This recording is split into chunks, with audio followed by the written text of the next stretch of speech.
Rrugëtimi i mbreslënës i korit të fëmijëve Ocarina i nisur në skenat e qendrave të muzikës evropiane në Hamburg dhe Berlin 2 javë më parë, ka përfunduar me 2 çmime në garën ndërkombëtare të festivalit të korëve në Prevez të Greqisë. Ky festival është një prej ngjarjeve më të rëndësishme të muzikës korale në Evropën juglindore, ndërkaq kori i fëmijëve Ocarina, kori sukses të madh, ani pse mori pjesë për herë të parë në festivalin Armonia.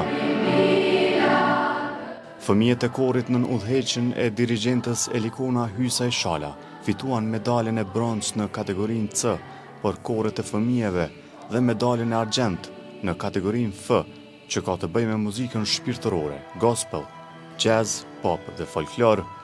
Festivali ndërkombëtar i korëve në Prevez organizohet prej 44 vitesh nga shoqëria korale Armonia dhe është ndruar në një prej qendrave më të rëndësishme të muzikës korale në rajon. Gjatë historisë së tij ka mirëpritur mbi 400 kore nga gjithë bota, duke u bërë një pikë takimi traditave, kulturave dhe shkollave të ndryshme të këndimit koral. Edicioni si vetëm mblodhi 26 kore nga 13 shtete, të cilat përveç garës morën pjesë në koncerte, aktivitete artistike dhe performanca në hapësira të ndryshme historike e kulturore të qytetit. Një nga veçantitë e festivalit është se koncertet nuk zhvillohen vetëm në sallat koncertale.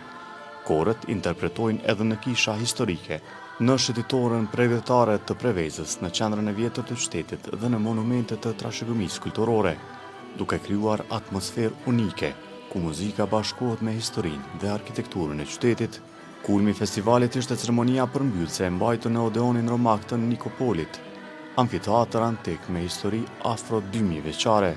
Ky monument arkeologjik konsiderohet si një prej simboleve më të rëndësishme historike të rajonit dhe çdo vit shërben si skenë madhështore e natës finale të festivalit. Brenda vetëm 18 ditësh pa pushim me energji të jashtëzakonshme dhe me përkushtim të madh, zërat e fëmijëve të korit Ocarina udhëtuan nëpër skenat evropiane, duke përfaqësuar Kosovën me dinjitet, kulturë dhe art. Nga Berlini me paraqitje në skenën prestigjioze përfshirë sallën e Filharmonisë së Berlinit, deri në Hamburg e më pas në garën ndërkombëtare të festivalit koral të Prevezës në Greqi, çdo hap i këtij rrugtimi ishte dëshmi e punës së palodhur dhe dashurisë së madhe për muzikën.